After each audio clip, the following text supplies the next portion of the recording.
Picture this. You are lying in bed at night.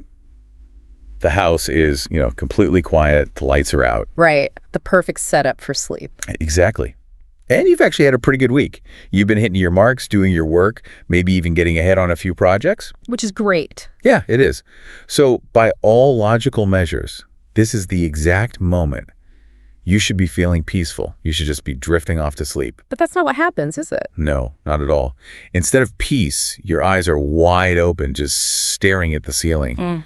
And there's this harsh, unrelenting inner voice demanding something like, is this enough? Are you falling behind? Oh, absolutely. Look at everyone else. Are you moving fast enough? Yes, that exact voice. It is just a profoundly exhausting experience. It really is. And I mean, it is incredibly common. We basically lie there in the dark, effectively putting ourselves on trial for not doing more. Even when we're doing our absolute best. Right, exactly. The physical exhaustion is there, sure, but the nervous system just refuses to power down. It's like we are running a race where the finish line keeps moving further away every single time we take a step. That's a perfect way to describe it. And that exact feeling, that midnight dread, is why we're doing something a little different today. We are. Because if you are listening to this deep dive to master English, trying to express that heavy, complex pressure in a second language can be, well, incredibly frustrating. It's hard enough in your native language, honestly. Right. So today we're taking our time. The pace will be comfortable, the vocabulary will be accessible, but the ideas we explore are going to be deep. Because we want to explore the psychology behind this exhaustion. Yeah, and equip you with the exact vocabulary to name it, to talk about it, and ultimately to let it go. It's such an important mission for this deep dive, because knowledge is most valuable when it's understood and applied. Giving you the linguistic tools to externalize this internal pressure, that's really the first step toward dismantling it. Okay, so let's unpack this late-night anxiety. To stop that harsh voice from keeping you awake, we have to look past the symptom. Meaning the sleeplessness and the racing heart. Wait, the symptoms. Yeah. We need to figure out the cause.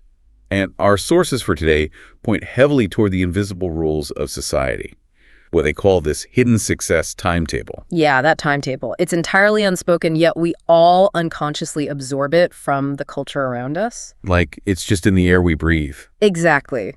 It's the pressure that dictates, you need to be married by 30, you need to buy a house by 35. Oh, the house buying pressure is huge. Right. And you need to reach a specific career height.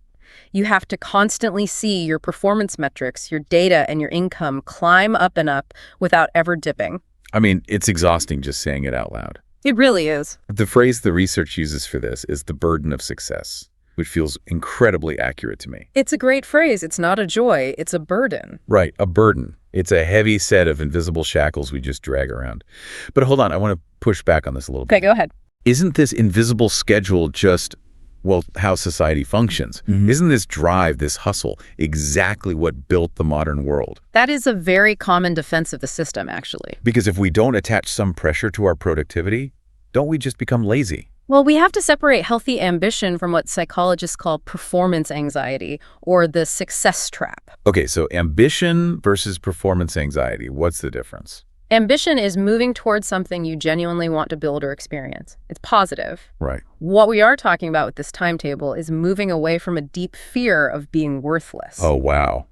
That's a stark difference. Yeah. Modern society embraces this blind, rushing lifestyle.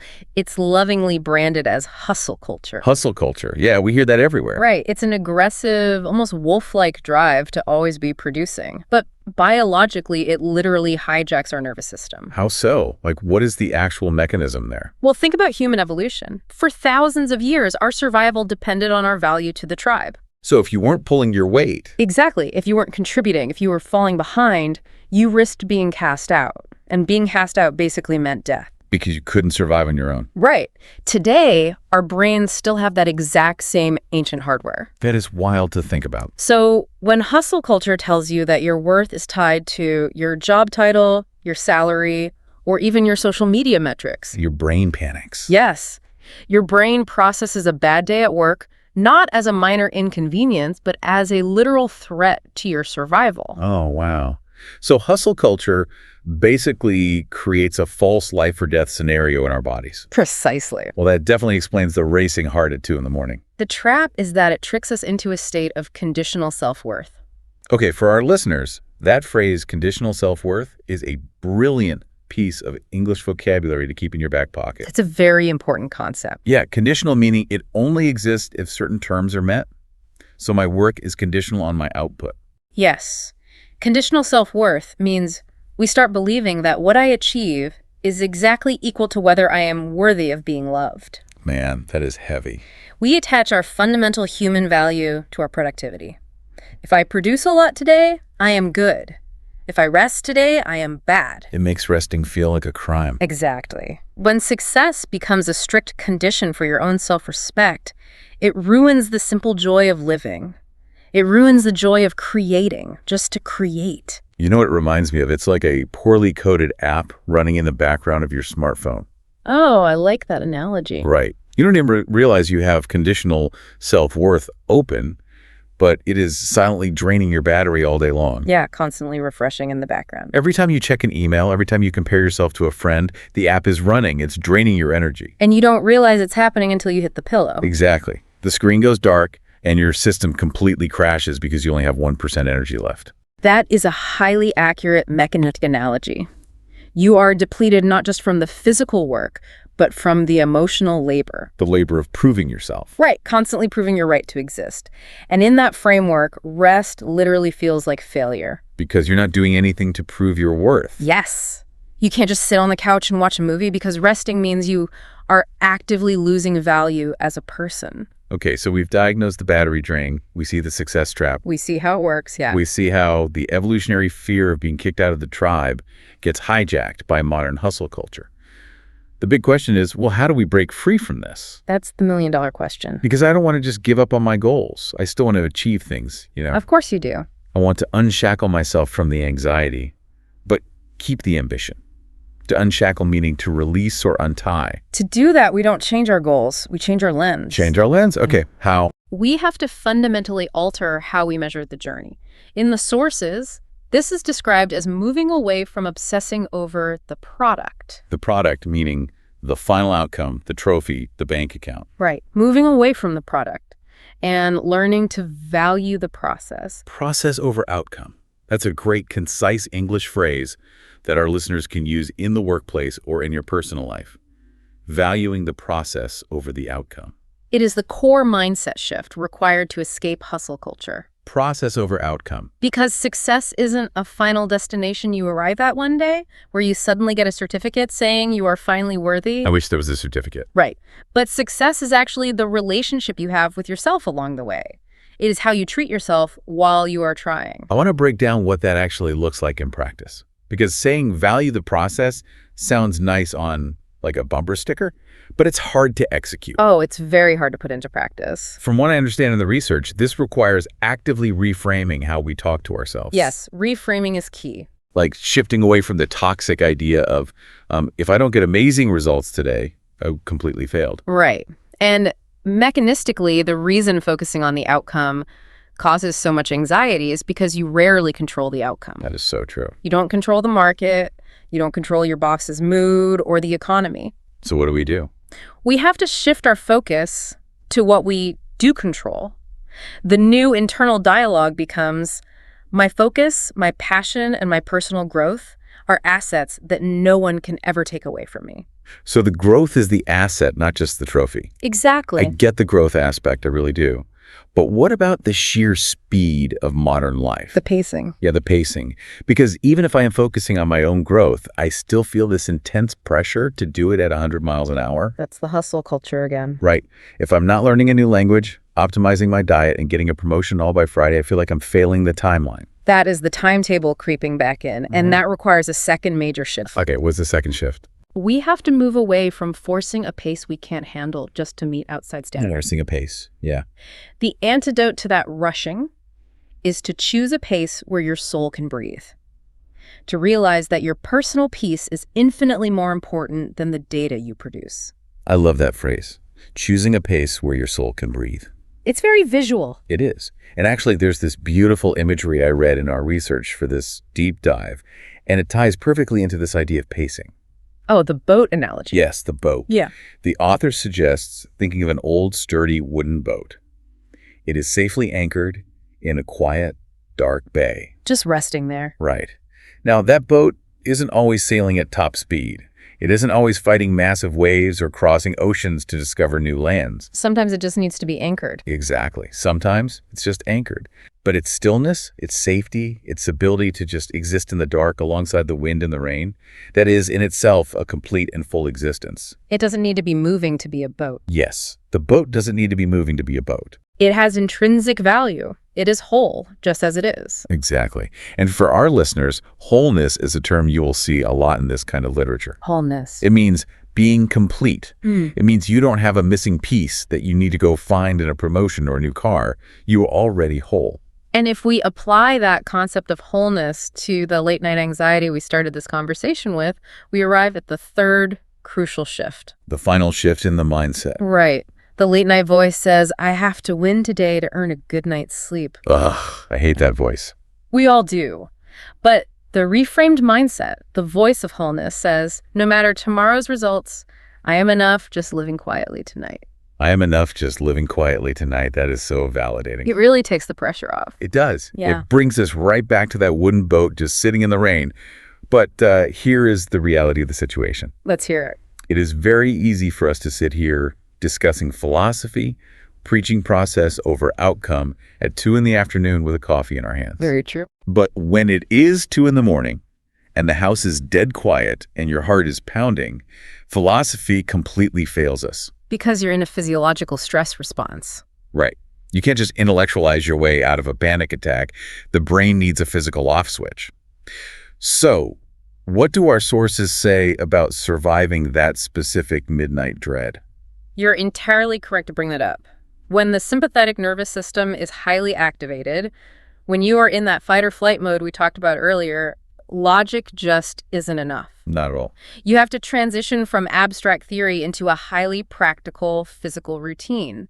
The sources suggest something we can call a liberation ritual. A liberation ritual. Liberation, of course, meaning freedom from those invisible rules. Exactly. It's a 3-step bedtime practice designed to actively disconnect your nervous system from the day's demands. Okay, how does it work? It uses strong sensory visualization, because visualizing physical actions actually triggers the parasympathetic nervous system. Which is the part of the brain that calms us down. Right. Yes, it's responsible for rest and digestion. It physically calms the body down. Okay, I want to try this. Listener, wherever you are right now, I want you to imagine a scene with me. Take a deep breath. Yeah. Think about being inside the safe, quiet cabin of that old wooden boat we just talked about.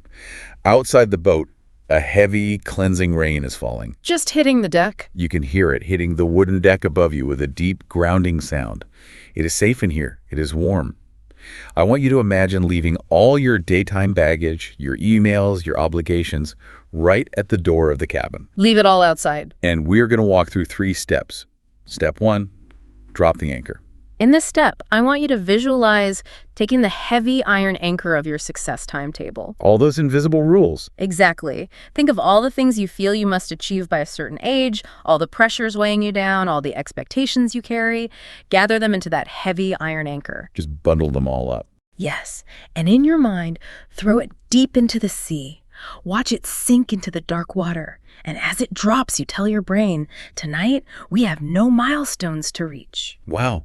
I can actually feel my shoulders dropping. Just imagining that. Tonight, we have no milestones to reach. It's powerful. It is. Okay, what is step 2? Step 2 is extinguish the furnace. Extinguish the furnace. Yes. Take a deep breath. Okay, so listener, I want you to imagine that frantic, hot internal engine inside you. That engine that runs purely on the anxiety to prove yourself. Just burning away. Imagine that hot, overworked engine being gently cooled down and put out by the rain outside. Just extinguish the fire. We're going to go out. And let the mattress you're lying on take absolutely all of your weight. You don't have to hold yourself up anymore. Let gravity do the work. That physical release is critical. We hold so much of this pressure as muscular tension. Oh, in our shoulders, right? Shoulders, in our jaws, in our lower backs. Visualizing the extinguishing of that furnace gives your body permission to let the physical tension melt away. The app running in the background is finally forced closed. That's exactly it. And that brings us to the final step. Step 3. Celebrate sufficiency. I love that word, sufficiency, meaning having enough and being enough without seeking it externally. Yes. For this step, the sources recommend a physical touch. Like putting a hand on your chest. Exactly. Put a hand on your heart, feel it beating, and tell your tense, tired self out loud, you have done enough. You are enough. You have done enough. You are enough. Remind your nervous system that tonight is not about success. Tonight is about peace. Just be. It's such a common English phrase, just be. But it is arguably the hardest thing for a modern human to do. It really is. It means to exist without trying to achieve a single thing. It strips away all the conditional self-worth and leaves only the wholeness. Which is what we really want. And the beauty of this ritual is that it is a practice. You might have to drop the anchor 10 times a night when you first start. Because the brain keeps picking it back up. Right. But over time, you are training your brain that the dark bedroom is a safe harbor. It is not a courtroom where you are on trial. So we've journeyed all the way from the midnight panic of performance anxiety through the evolutionary trap of hustle culture. We've covered a lot of ground. We really have. And we've finally anchored our wooden boat in a quiet, safe harbor.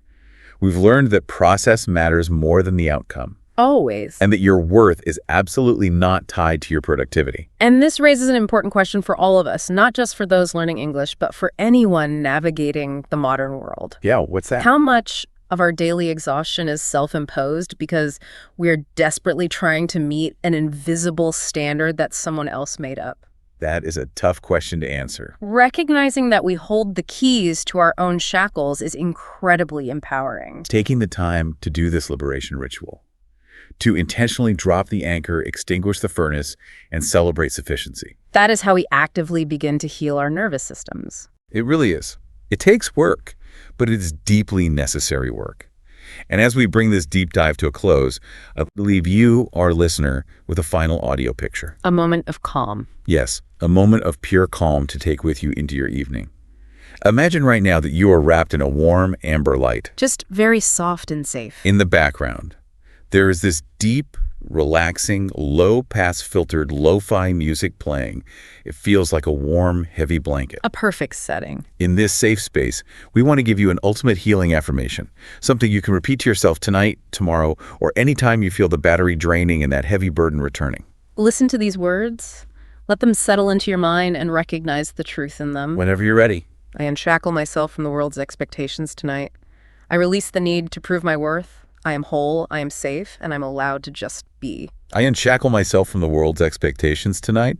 I release the need to prove my worth. I am whole, I am safe, and I'm allowed to just be. Beautiful. You know that voice that wakes you up in the middle of the night, demanding to know if you've done enough?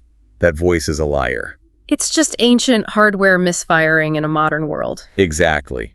You do not have to fight the waves 24 hours a day. You are allowed to anchor your boat. The quiet harbor is just as important as the open ocean. Without it, the boat eventually breaks apart. It absolutely does. And before we go, I want to leave you with one final, slightly provocative thought. Something to think about later. Something for you to mull over on your own as you process these ideas and practice your new vocabulary today. What's the thought? Imagine if you woke up tomorrow in a world where resumes, job titles, and bank account balances were suddenly, magically, completely invisible to everyone else. Oh, that's an interesting concept. Right. Nobody could see them, and you couldn't tell them. If that happened, well, how would you measure a truly successful day?